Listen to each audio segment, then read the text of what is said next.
playing against Crusadia be like? So basically, what I was thinking of was, oh fuck, I can't believe you've done this.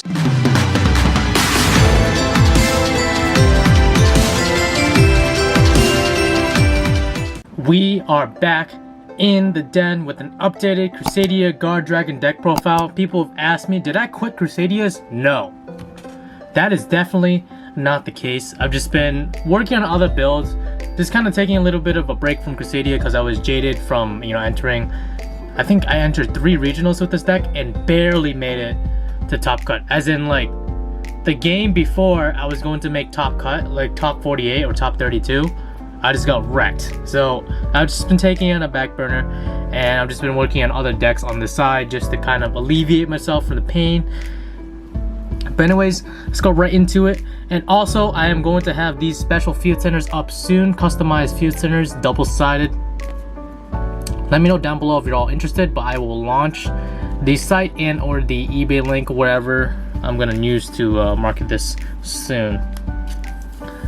So we are playing 42 cards in the main deck, and just as a heads up, the deck will be alphabetized, as in if I go through monsters, it will be in alphabetical order, just for your convenience. Also, secondly, people build this deck very differently, okay?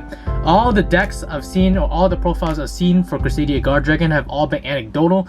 What that means is the ratios of the cards you play are simply based on A, your preferences, B, on how they've actually turned up during tournament. Let's say like you play a Garnet, right? Like, let's say you play the Black Dragon Call-Up Serpent and you don't want to draw it, but you draw it really often. Some people just completely take it out for that reason. So it just kind of happens.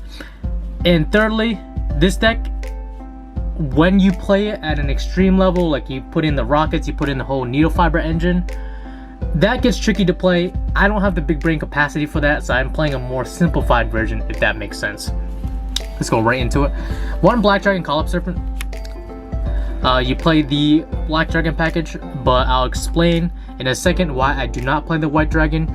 You're probably thinking, Akemi, yeah, you're high, dude, you're on something. But I'll explain that right now.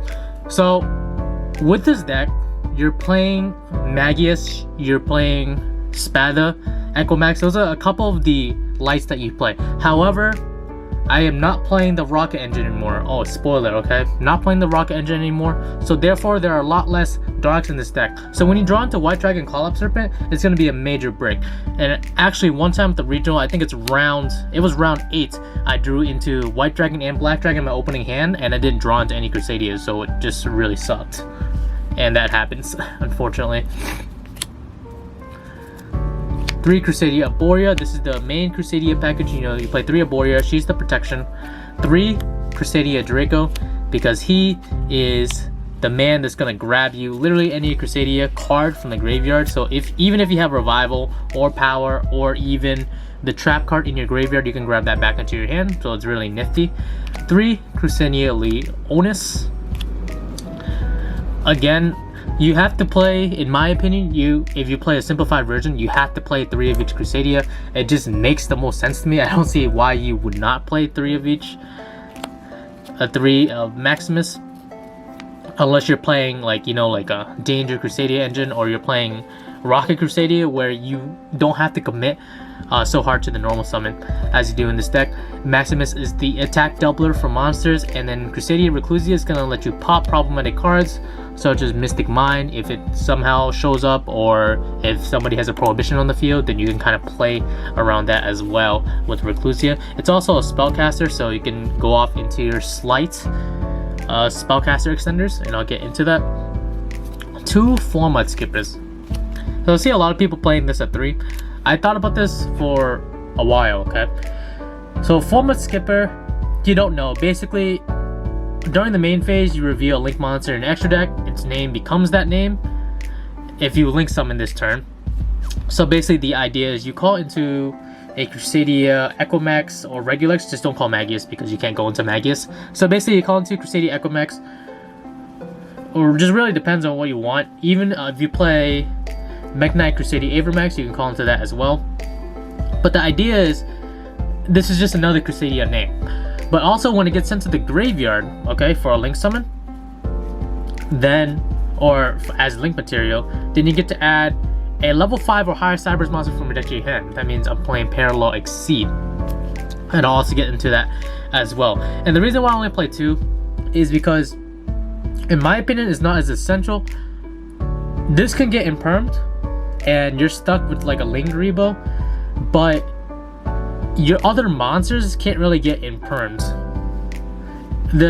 Some people, if either they have a whole bunch of hand traps in the hand, or they want to mind game you really hard, they're gonna hit the format skipper with an effect veiler or an imperm, and you're kind of like a sitting brick there at that point. And you just summon Lingerable, but if you do not have another extender in your hand, as in if you do not have another Crusadia monster in your hand, you are kind of screwed. So that's why I only play 2 of those. 1 Gamma Seal, you are playing the Waterfront, and then I am playing the Gizmo Kaku engine, 2 Kaku and 1 Orochi. The Kaku, basically, people still link summon nowadays, like pretty much, actually more than ever, because you know Crystal Fiber, I mean Hackler Fabrics is a thing, Appaloosa is a thing, so this is kind of a way to out those certain cards. And also Orochi in the same principle. And also these are extra cards in this deck because I am playing 42. I'm less likely to draw into my 1 copies of Garnets. I am playing 3 Parallel Exceed. A lot of people are playing 2, but I like this at 3. And mainly I like this at 3 is because I always want to open Parallel Exceed with another extender. I don't care what the extender is. I need a Crusadia monster and Parallel Exceed. The reason being is you can only prevent yourself completely from getting Nibiru'd if you do the Parallel Exceed combo early in your combo. So you basically summon a Crusadia monster, link it to, what is it, Magius, and then special summon Parallel Exceed. You trigger both effects at the same time. You can choose the order in which the chain happens, effectively known as chain blocking. And you can pretty much summon either Rafflesia first or get the Magius Search. Whatever one's more important to you, you do that on chain link 1, so it cannot get ashed. And upon doing so, if you play Gravediggers, if somebody tries to Nibiru you, you can negate that and your opponent loses 2,000 life points. However, the interaction with Format Skipper, for all of you who don't know, is after this card gets sent to the graveyard, you get to add one of this to your hand for link material. But after you add it to your hand, the activation window for using this card after you link summon has already passed, so you cannot immediately use Parallel Exceed afterwards. So that's why, I also know the reason why I don't play Skipper at 2. Play 1 Renryu. Renryu is always going to be the OG GOAT. I used to play 2 of these, but I decided that 1 was the best option in my opinion, because there's not really extreme link forge you have to go into in order to prevent yourself from getting rocked. If you get rocked, it just happens, okay? And Renryu is also still a dragon, so you can go into LP just in case, you know, shenanigan happens. 1 Red MD, this is the errata one. I just wanted to wait until I got an errata before I made the deck profile. You can only summon this once per turn. I mean, use the effect once per turn, and you can only summon it from your hand once per turn, which really blows. And you're gonna see how the extra deck has taken a hit because of it, but you still have to play the 1. I'm playing 2 Crusadia Power. You know, people either play this at 2 or 3. I like this at 2 just because you can search it, and you can argue that, oh, what if you always need this in your opening hand? More often than not, if I play 3, I open with multiples, and that sucks even harder. So I think 2 is the right number for that card. I'm playing 1 Revival in the main because I just like it in the main. There's a lot of games I could have won if I just simply main deck this card at the regionals, at my past regional reports, so that's why I still main the 1. I'm still maining the 1 Instant Fusion. Millenniumize is busted, and it also got reprinted, so you know, pick yours up for a relatively decent price. 1 Rhoda, because that's your another copy of Raboria. 3 Waterfronts. This is still basically the combo you want a Gamma Seal combo off, and it just works, man. Like, people will still scoop to that board if you make it turn 1. 1 Monster Reborn for the extender. 1 Terraforming because you're searching for Waterfront and or your sideboard cards. 1 Guardragon and 1 Succession. I just like this ratio the most because technically it can't be a brick if you can only activate it once per turn. and you only have one copy of each in the deck, and you can search off of it with Crusadia Crawler. Okay, this card is amazing. You special summon to a zone link monster points to, and then you can search for one of these bad boys in your hand if you summon it to a link monster zone. And it also is treated as a Crusadia effect monster, so you can pop off with that on your next turn if you wish. And then last but not least, not one, but two Gravedigger's Trap Hole. I just like this card at 2 a lot. I've tried it at 1 Gravediggers and one of the other Trap Hole cards, but I just simply like Gravedigger's Trap Hole at 2 better. And also, burning your opponent for 2k is a huge deal, okay? So, I've had duels where my opponent's not careful and I set a card, he activates a BA monster from the graveyard, I flip Gravediggers and he died because of it, because he was only at 2,000 life points. And also, if you manage to resolve this, let's say if they're not afraid of Rafflesia and want to Nibiru you anyways to test to see if you even have it in your deck, they could do that as well. And if they do, they're going to be put at 6,000 life points. And against Crusadia decks, 6,000 life points, that's done, dude. You're dead. Onto the extra deck. Still again in alphabetical order, I'm playing that 1 copy of Link Spider. Link Spider is going to get you out of the Nibiru situations. Also, if your opponent gives you a token off a Lost World, then you can kind of do stuff with it. 1 Guardragon LP. You don't play Pisty anymore, sad face. LP is still pretty much the best Guardragon card. We actually may lose this next man list, so that's gonna really suck. And it may, well, it's not really Crusadia Guardragon if you don't play any Guardragons, right? 1 Lingaribo for your format skipper just in case it gets hit, and or you want to negate a trap card. Like, let's say they have a whole bunch of traps on the field and you're like, huh, maybe Magius isn't as optimal right now. I'm gonna go into Lingaribo and potentially have a trap negate, which is great. 2 Crusadia and Magius.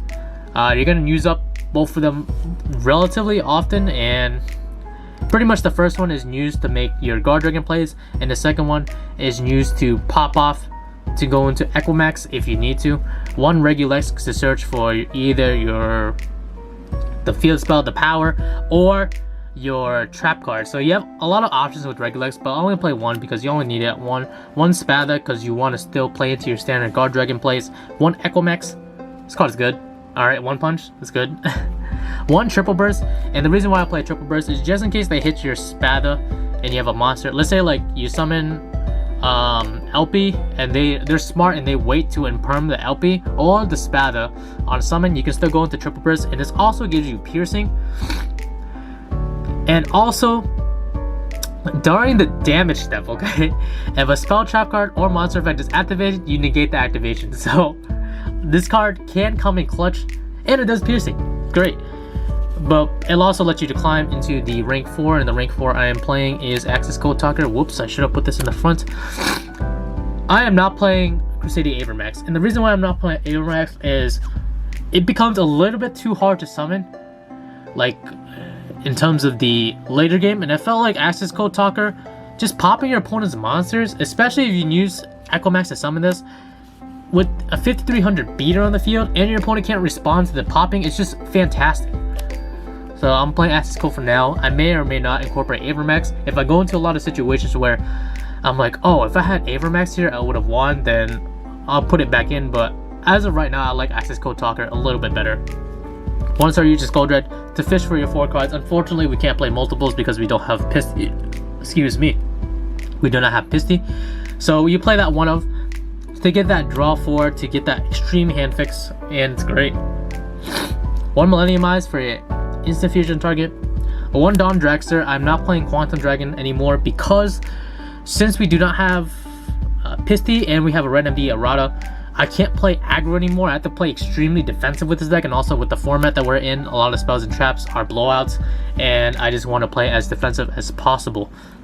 1 Dugar's the Timeless, just to kill your opponent. If they're unaware and your Equimax just happens to be 4,000 or higher, you summon Dugar's, you know, pump your guy up, and boom, that's game. And 1 Rafflesia for your, oh, what is it? For your anti-Nibiru plays with Gravedigger Trap Hole. Okay, and for this sideboard, we have 1 Dogi Boy, 1 Dogaran, 3 Nibirus. This card is just amazing. I I don't think I need to explain how good that card is. 1 Thunder King, so Doggerin and Thunder King are the only 2 kaijus, extra kaijus I play. And the Spice, alright? 1 Book of Eclipse. Why, Akemi? Why, Akemi, are you playing Book of Eclipse? You can set your opponent's monsters all face down and then attack them all with Equimax and Leonis combo. So if they have an oppressive board, you can just bait out all their stuff, Book of Eclipse them, and then it's GG from there. That's why I like it a lot. 2 Slumber. Slumber is just gonna be a blowout card. You can flip your monsters, opponent's monsters face down, then slumber them. Like, you have so many options with this 2-card combo. As long as you bait out their spell trap negate first, you're golden with Slumber. And then 3 Lightning Storms. You can choose how you're gonna bait out the spells and trap negates. A lot of times the opponent is really smart, and if you're playing against a seasoned player, they're gonna summon all their boss monsters in defense. That way Lightning Storm is slightly less effective, but it's still an extremely good card to have in this deck. And I will have substitutes down below if you are curious as to, you know, I don't have the money for Lightning Storm, and I understand this game is dumb expensive, it's stupid expensive, but I was fortunate to get these for, you know, relatively cheap. But there are alternatives down below. 3 Mistake Mines. As much as I hate this card, like, it's an extremely good card in the format, and especially in Crusadia Guardragon, where you just literally slap down Mystic Mine, you summon Crusadia Equimax, and you attack into one of their monsters for game. And you can't tell me that's not good, okay? You cannot say that. And last but not least, Red Reboots, because trap cards are a pain, and this card should be at 3, alright? This card should really be at 3, but it's not. Anyways, that is it for the deck profile in depth. Hope you all enjoyed. I will be doing test hands for this particular deck because it is a combo deck. Let me know down below what your thoughts are. And also, as again, I want to say this, a lot of people build this deck very, very differently. And it's all based on anecdotal, but this is the build that I feel mostly suits my playstyle the best, and that's just how it is. I am AkemiTCG. Make sure to like, comment, subscribe if you enjoyed the video. I will see you guys in the next one. Alright, bye guys. The world ends now.